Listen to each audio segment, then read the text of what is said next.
Ek praat vandag oor die krag van kort gebede. Power of short prayers. So Jesus wil sy disippels leer om te bid. En net voordat hy ons die Onse Vader gee om te bid, dit is maar 'n 76 woord gebed wat God ons leer. In 2 verse voor dit sê hy eers die volgende. Sê in Matteus 6:7, en as julle bid, gebruik nie uiterlike herhaling van woorde soos die heidene nie. Moenie hierdie mis nie, want hulle dink dat hulle deur hulle baie woorde verhoor sal word. Wie het al onder so 'n gebed gesit? Ons almal al, né? Die ou gaan aan en hy gaan aan en hy gaan aan. En hoe langer hy aangaan, hoe meer dink hy, gaan God luister. En dan sê die Bybel, Matteus 6:8, moet dan nie soos hulle word nie, want jou Vader weet wat julle nodig het, voordat julle hom vra. Ek het altyd so gelag, ek weet presies uit watse kerk iemand kom as ek hom hoor bid. Jy kan 'n apostolie hoor. Jy kan ou wat in die NG Kerk is, kan jy hoor as hy bid. So dan sê hy, so moet julle dan bid. Ek wil vra om saam met my te bid. Nie net die oë toesluit en die volgende sê, Onse Vader wat in die hemel is, laat u naam geheilig word. Laat u koninkryk kom. Laat u wil geskied soos in die hemel, net so op die aarde. En gee ons vandag ons daaglikse brood en vergewe ons skulde, net soos ons ook ons skuldenaars vergewe. En lei ons nie in versoeking nie, maar verlos ons van die bose, want aan u behoort die krag en die heerlikheid tot in alle ewigheid. Amen. Amen. So mense kan in 'n vangstrik inval dat hulle dink lang gebede is beter gebede. Dat hulle moet meer praat, want hoe meer hulle gaan praat, hoe meer gaan hulle God oortuig. Maar Jesus vermaan hierdie fariseërs wat bid sonder hart en bid sonder geloof en bid sonder emosie. Net 'n ding wat hy sê. Jakobus sê die vurige gebed van 'n regverdige het groot krag. Dis die vurige gebed, the fervent prayer, wat passievol is, doelgerig is, het groot krag. Nie die lang liturgiese korrekte gebede nie. So Jesus sê, moenie dink dat julle godsdienstige woorde wat oor en oor gebruik word, enigsins gebed meer effektief maak nie. 'n Ydelike herhaling probeer mense te impress met jou geestelike vocabulary, maar baie woorde. Want God luister, wil nie so seer jou woorde hoor nie. God reageer op jou hart en God reageer op jou geloof. Ek bedoel, dit is soos 'n pa wat met sy seun loop en ewe skielik gaan die kind en hy probeer voor 'n kar inloop. Op daai stadium het die pa nie baie woorde, behalwe net een woord nie. En dit is nee, niks anders nie. God verlang openhartige, genuine gesprek met ons. Kort gebede het groot resultate in die Bybel gehad. En nou sê ek nie dat ons moenie lang bid nie. Ek is mal daaroor om te loop en te bid. Maar inteendeel, die wonderwerke van die Bybel kom van kort gebede en nie so seer lang gebede nie. Elia bid 68 woorde. En die vuur val uit die hemel. Simon Petrus bid een sin aan 'n man wat krippel is en hy sê vir hom staan op en loop. Paulus het 14 woorde gebed gedoen in Handelinge 16 en hy dryf die demoniese gees uit die dienskneg uit. Hiskia, Jesaja in 38 word die melaatse Hiskia deur 29 woorde gebed wat hy uitgeroep het na God, genees van melaatsheid. Hoekom het hy gebid wat God het gesê? Maak reg, jy gaan sterf. En hy bid 27 woorde. En hy ontvang 15 meer jare. 27 woorde vir 15 meer jare. 29, ekskuus. Jabes bid 27 woorde. Jabes in hy sê, en Jabes het God van Israel aangeroep en gesê, as U my ryklik seën, my grondgebied vermeerder, en U hand op my sal wees, en U die onheil van my sal afweer, sodat hy my geen smart meer tref nie, en God het laat kom wat hy begeer het. Amen. Ek hoop nou nie iets getel al die woorde om seker te maak, ek is reg nie. 'n man met die naam Pyn bid 'n kort gebed. 'n kragtige kort gebed. Selfs Jesus, wat ons wou leer om te bid, het dit gedoen met 76 woorde. Ek wil met saam met my kyk na 'n gebed van ons noem hulle 'n minor prophet van Habakuk. Dis 'n man wat in sy generasie gesien het wat om hom gebeur en hy het uitgeroep na God. Ons lees dit in Habakuk 3 vers 2. Here, ek het die tyding aangaande U verneem. Ek het gevrees. Here, roep U werk in die lewe, in die midde van my jare. Here, dit wat U gedoen het in die verlede, doen dit weer in my jare. In die middel van die jare, laat dit bekend word. In toren, dink aan ontferming, Here. En nou sê vers 3, en God kom van Teman. God kom van Teman. En jy weet, ek weet God is alomteenwoordig, maar hier sê Habakuk, dat waarmee God ook al besig was, het hy van Teman af gekom na 'n minor profeet met die naam van Habakuk. Teman, as jy dit gaan soek, beteken dit, is dit 'n bekende gedeelte van die berg Sinai. En as ek praat van Sinai, dan verstaan jy, dit is waar God besig was met iets groots, met iets massiefs. Hy was besig om die 10 gebooie voor te berei, vir Moses te gee. En God daag op in 'n aardskudding, in 'n wolk en weerlig.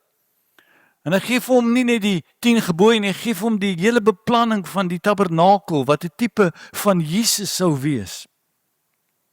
So God is besig, hy's doelgerig, hy's aktief, maar die skrif sê, toe die profeet bid, Here, sal U nie weer U werk openbaar in my tyd nie, sê die Bybel, en God daag by sy gebed op, en hy kom van Teman, van Sinai. Ek wil vir u sê, waar God ook al besig is, sal hy by jou uitkom. Waar jy bid, as jy nie 'n mens van gebed is nie, mis jy soveel uit wat God vir 'n mens het.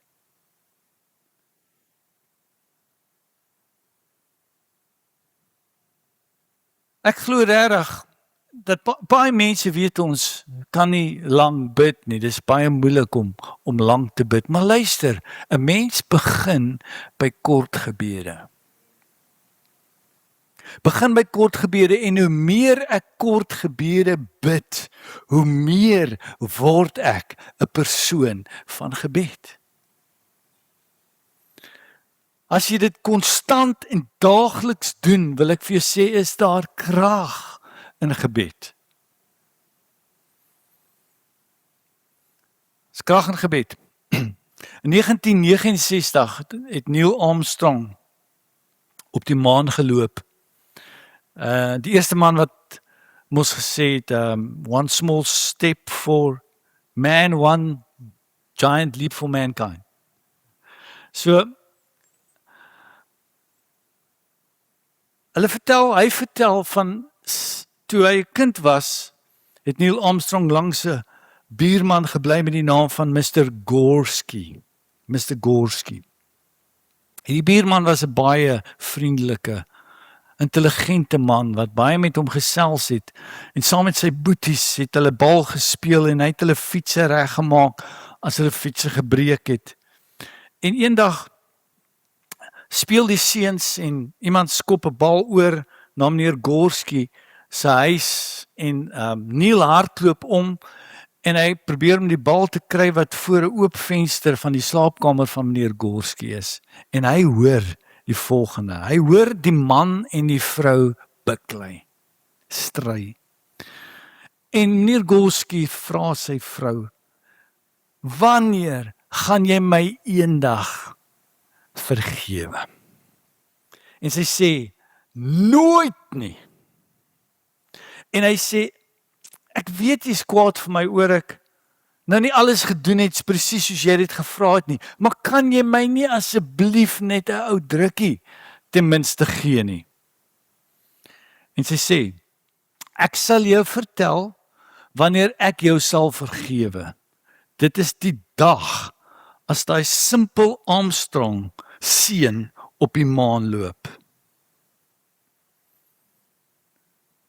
En sy eerste woorde op die maan, en dis gedokumenteer, was one step for mankind. Maar daarna het hy hierdie snaakse woorde gesê. Hy het na die aarde gekyk en hy het gesê, good night and good luck, Mr. Gorski. Ek het nou alles dit vir jy gesê, want ek wil vir jy sê dat jy het nie baie woorde nodig met God nie. Hulle vertel vir my van 'n man wat langs 'n pad gestaan het met sy bonnet wat oop is, aan die kant van die pad, en daar stap 'n man met 'n limousine langs hom. En die man se sjofeur klim uit en maak die deur vir die man oop, 'n man met 'n deftige 3-stuk pak stap uit, gaan na die man wat langs die pad staan en sê vir hom, kan ek jou help? En hy sê, ja, my kar het net opgehou en hy wil nie start nie. Hy sê, laat ek probeer. Rol sy moue op en hy begin daar krap en na 3 minute sê vir die man, start jou kar. En die kar start. En terwyl hierdie man die olie so afvee van sy hande af, vra die man vir hom, wie is jy? En hoekom het jy dit gedoen? En die man sê, my naam is Henry Ford.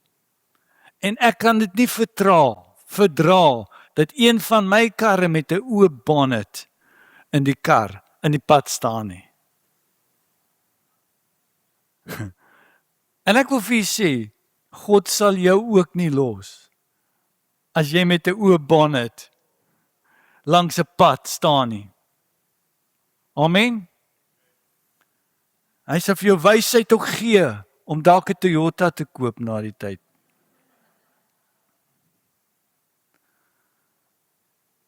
Maar as jy kan bid, sal God kom. As jy sal bid, sal hy jou huwelik red. As jy sal bid, kan hy jou lewe verander. As jy sal bid, kan God doen wat onmoontlik is in ons lewens.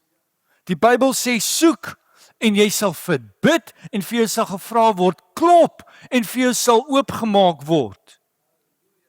En dan sê God in Jakobus 4 vers 2, hierdie incredible gedeelte van daai vers, die laaste gedeelte sê, en julle het nie, want julle bid nie.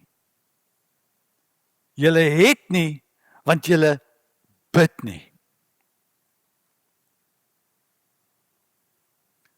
En ek wil vir jou sê, as jy bid, hoef jy nie dignified te wees en reg aangetrek wees nie. Jy moet net sê, Here, wees my arme sondaar genadig. En waarmee God ook al besig is, sal hy by jou uitkom.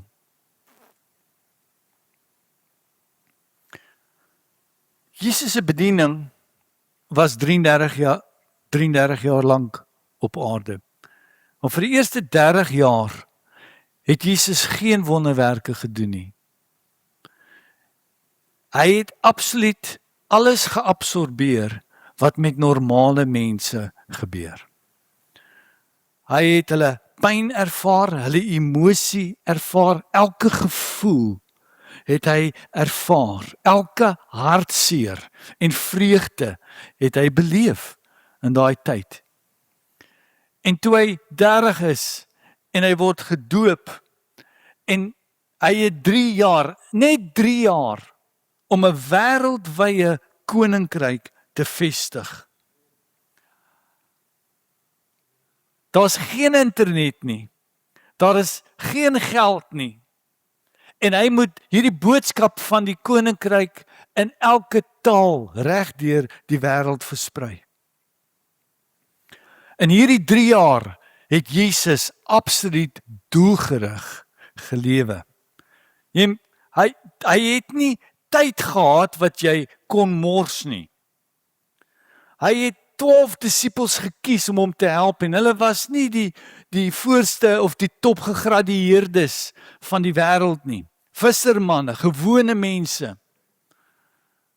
En nadat hy gevas het vir daai 40 dae, in 3 jaar begin hy. En hy gaan plekke toe en alles bou op na Golgotha, 'n sekere tyd waarin dit gaan gebeur oor Paasfees. En Jesus was baie duidelik in elke preek wat hy gepreek het. Elke geleentheid waarheen hy gegaan het, met beperkte tyd, verantwoordelikheid. Tog was hy konstant interrupt met kort gebeure.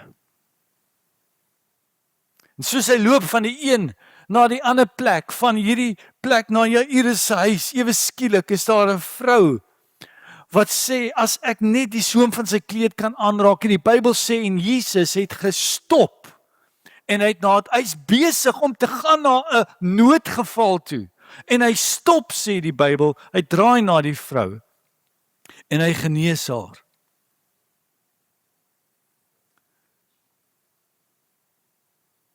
Dit was klein kindertjies wat na Jesus toe gekom het, en die disippels sê, nee, los die meester uit. En hy vermaan hulle en hy sê, hy vat die kinders, hy sit hulle op sy skoot en hy speel met die kinders.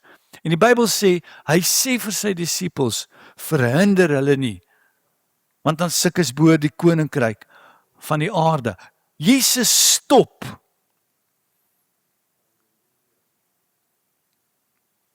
En hy draai na die wat hom nodig het. Want niemand is onbelangrik vir God nie. Die melaatse wat niemand wil aanraak nie. Al wat hy moes doen, is terwyl Jesus verbystap, roep hy uit en sê, Here, wees my genadig. As Jesus ergens gaan preek en dringend na 'n tollenaar se huis toe stap, roep iemand 'n kort gebed uit. Here, wees my genadig. Petrus het net 3 woorde gebruik. Toe hy sink, hy sê, Here, red my. Dis nie tyd vir meer nie. 'n Kort gebed met 'n genuine hart is al wat God nodig het. Hy sê nie, Ek het China op die oomblik en in Iran is daar groot probleme en die sonde van Amerika en ek moet nog ook hierdie korruptheid wat in Suid-Afrika aangaan, moet ek uitsort. Maar wanneer jy een van sy kinders hoor uitroep, met passie, met geloof, met 'n opregte hart, sal hy alles doen om by jou uit te kom. Bybel sê die goeie herder sal 99 van sy skape los om die een te gaan soek wat verlore is. God stel belang in die een, in die klein, in die kort. Jy is die een. Een maak saak by God. Mense het nie tyd vir een nie. Hulle mag nie glo in jou nie, maar God glo in jou. Hy sien jou raak. Al is jy omring in sonde. He sees you. He sees you. Hulle sê van Ray Charles. Ray Charles is 'n baie bekende sanger in Amerika. Hy is die ou wat sing Georgia, sweet Georgia. Hy sing dit nie so nie, maar hy sing dit baie beter.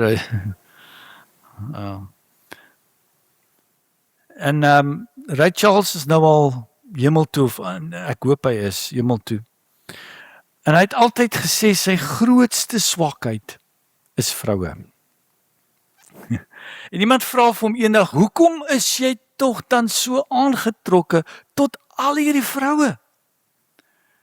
En hy sê die volgende, hy het nog nooit 'n lelike vrou gesien nie. It's amazing how good people look when you are blind to what they look like. It's amazing how good people look when you are blind to what they look like. En ek wil vir jou sê, mense kyk na jou op 'n sekere manier, maar God kyk verby hoe jy lyk en hy sien jou potensiaal raak. Hy sien verby dit, hy sien die einde, hy sien dat jy is gereinig, hy sien jy is volmaak, hy sien jy is geregtig wanneer hy na jou kyk. Hy sien wat het hy gedoen om jou uit dit uit te kry en hy vat jou soontoe. Hy sien jou as die voltooide produk. Hy sien verby waar jy nou sit en die pyn en die dinge waarmee jy deurgaan. Hy glo in jou. Meer as wat jy in jouself glo. Hy sien jou deur sy bloed. Hy sien dat jy kan oorwin, dat jy kan vry wees.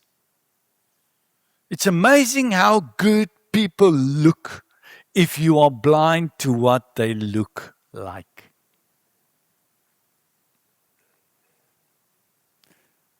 So luister, Jesus se destinasie was Golgotha. Hy het sy kruis gedra. Hy het die sla op sy houe gehad met 'n kats. Hy het 'n doringkroon op sy kop, het hulle neergesit. Hulle het hom gespieg.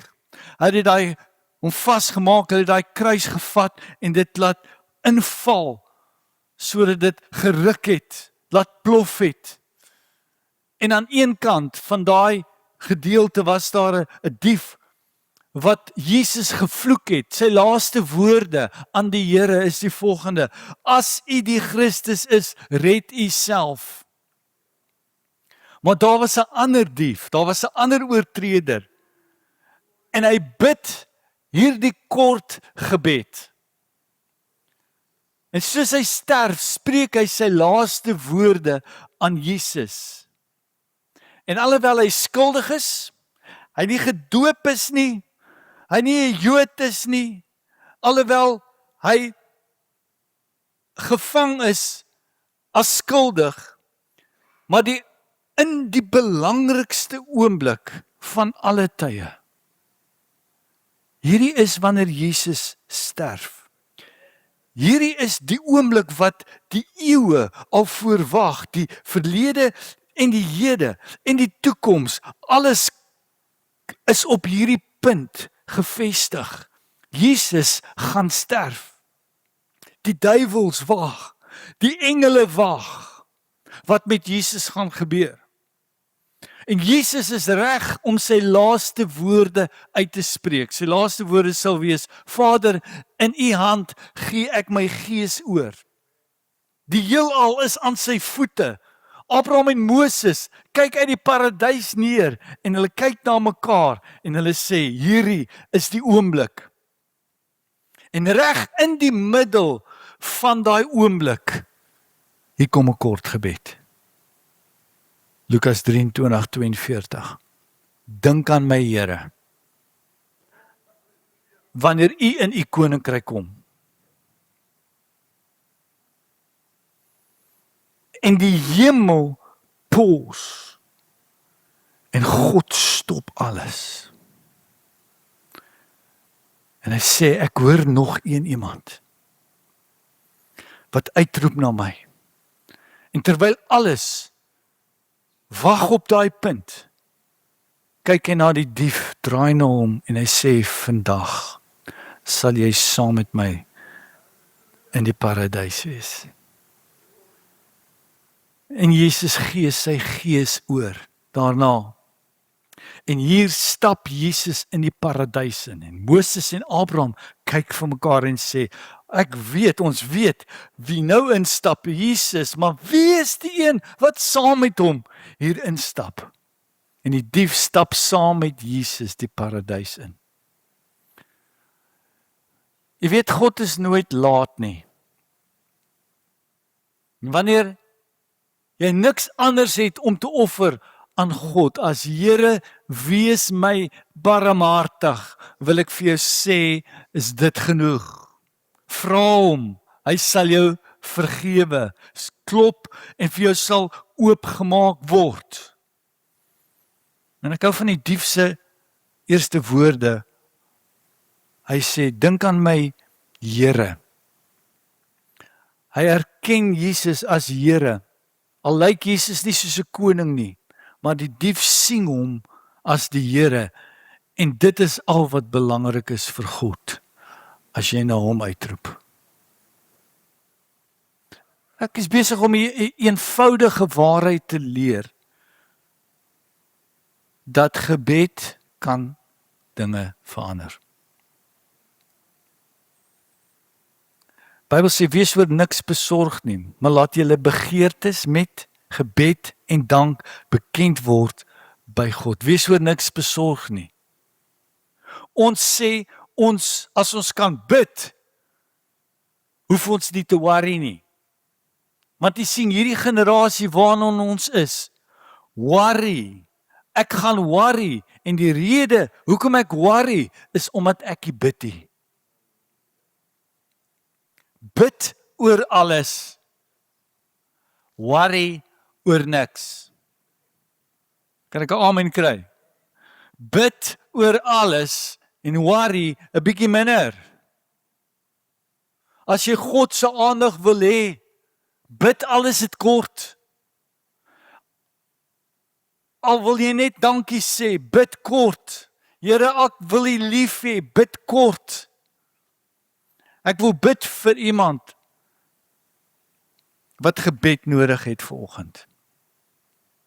Iemand wat siek is. Iemand wat... Dankie, Jesus. Here I am waiting. Abide in me, I pray.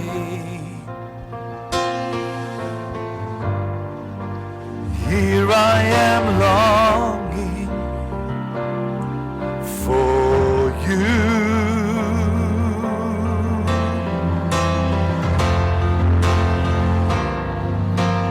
Hide me in your love.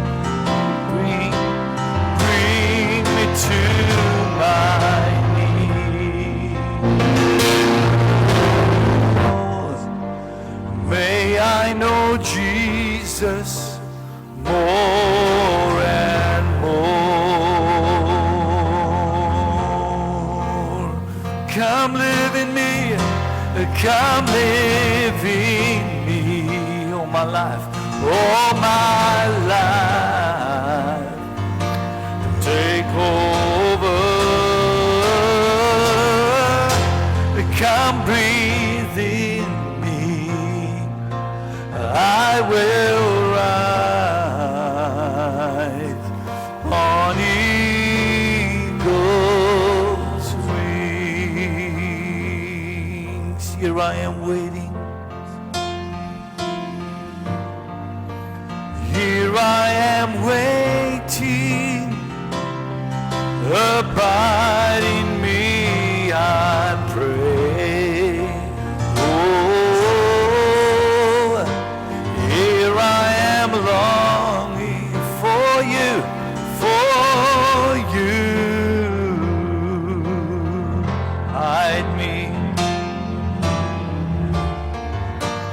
hide me in your love. Ooh, bring me to my knee. I may know you, Jesus.